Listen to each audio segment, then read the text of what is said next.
Cheesy white sauce macaroni pasta একদম restaurant স্টাইলে বাড়িতে মাত্র 10 থেকে 15 মিনিটের মধ্যে বানিয়ে রেডি করে নিতে পারবেন। তাহলে চলুন এই পাস্তাটা ঠিক কীভাবে বানাতে হয় দেখতে থাকুন। পাস্তাটা এখানে প্রথমে সেদ্ধ করে নিতে হবে, সেই জন্য আমি জলটা গরম করে নিয়েছি। আর জলটা গরম হয়ে গেলেই এখানে 1 কাপের মতো ম্যাকারনি পাস্তা অ্যাড করে দিলাম। এরপর অল্প একটু লবণ আর রিফাইন্ড অয়েল অ্যাড করে দিলাম। একটা চামচের সাহায্যে একটু নেড়েচেড়ে নিতে হবে, দিয়ে পাস্তাটা সেদ্ধ করে নিতে হবে। এখানে পাস্তাটা সেদ্ধ হয়েছে কিনা সেই জন্য আমি একটা চাকুর সাহায্যে কেটে দেখে নেব। দেখুন এখানে পাস্তাটা সেদ্ধ হয়ে গেছে। এইবার আমি একটা ছাঁকনির সাহায্যে ছেঁকে নেব।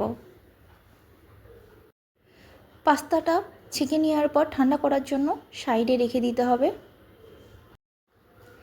এরপর এখানে আমি কিছু সবজি সটে করে নেব, সেই জন্য ফ্রাইং প্যান বসিয়ে গরম করে নিয়েছি। এরপর 2 থেকে আড়াই চামচের মতো রিফাইন্ড অয়েল অ্যাড করে দিলাম। আর অয়েলটা গরম হয়ে গেলে এখানে কিছু গাজর কুচি, ক্যাপসিকাম কুচি আর পেঁয়াজ কুচি অ্যাড করে দিচ্ছি। আপনারা আপনাদের পছন্দ মতো সবজি অ্যাড করতে পারেন বা বিনা সবজিতেও কিন্তু এই পাস্তাটা বানাতে পারেন। এরপর সবজির মধ্যে অল্প একটু লবণ অ্যাড করে দেব। লবণটা অ্যাড করে দেওয়ার পর হালকা নেড়ে চেড়ে সবজিটা হালকা সটে করে নেব। সবজিটা খুব বেশি সেদ্ধ করা বা ভাজার প্রয়োজন নেই। সবজিটা এখানে হালকা সটে করে নিয়েছি। এরপর সবজিটা সাইডে রেখে এখানে হোয়াইট সসটা বানিয়ে নেওয়ার জন্য একটা কড়াই বসিয়ে দিয়েছি। আর কড়াইয়ের মধ্যে আমি 1 চামচের মতো বাটার অ্যাড করে দিলাম। বাটারটা যতক্ষণ না মেল্ট হচ্ছে অপেক্ষা করব। বাটারটা মেল্ট হয়ে গেছে, এখানে রসুন কুচিটা অ্যাড করে দিলাম। রসুন কুচিটা একটু হালকা নেড়ে চেড়ে নেওয়ার পর এখানে আমি 1 থেকে 1.5 চামচের মতো ময়দা অ্যাড করে দেব।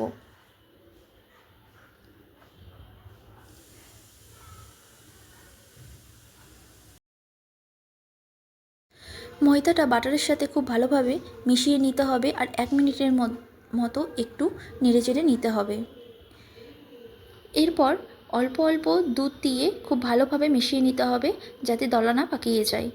এখানে আমি 1 গ্লাসের মতো দুধ ব্যবহার করেছি। অল্প অল্প দুধ দিয়ে আমি এখানে খুব ভালোভাবে মিশিয়ে নিয়েছি। এরপর আমি এখানে চিজ অ্যাড করে দিচ্ছি। যেহেতু এটা চিজি ম্যাকারনি পাস্তা সেই জন্য আমি এখানে চিজটা একটু বেশি অ্যাড করছি। চিজটা খুব ভালোভাবে মিশিয়ে নিতে হবে যতক্ষণ না মেল্ট হয়ে যাচ্ছে। দেখুন এখানে চিজটা খুব ভালোভাবে মেল্ট হয়ে গেছে। এইবার আমি ফ্লেভারের জন্য এখানে চিলি ফ্লেক্স আর অরিগানো অ্যাড করে দিচ্ছি।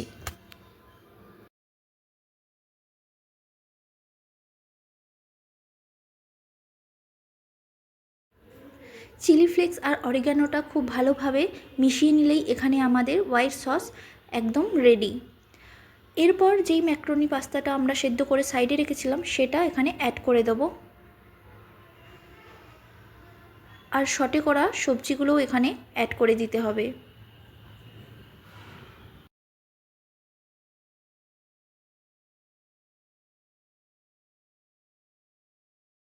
এরপর সব কিছু সসের সাথে খুব ভালোভাবে এখানে মিশিয়ে নিতে হবে।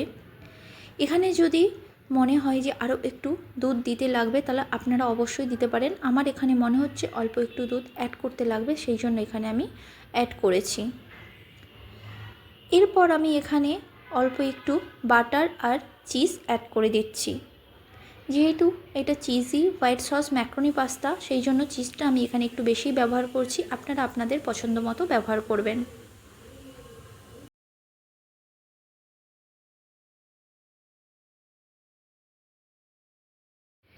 এরপর সব কিছু খুব ভালোভাবে মিশিয়ে নিলেই আমাদের এখানে cheesy white sauce macaroni pasta সম্পূর্ণ রেডি।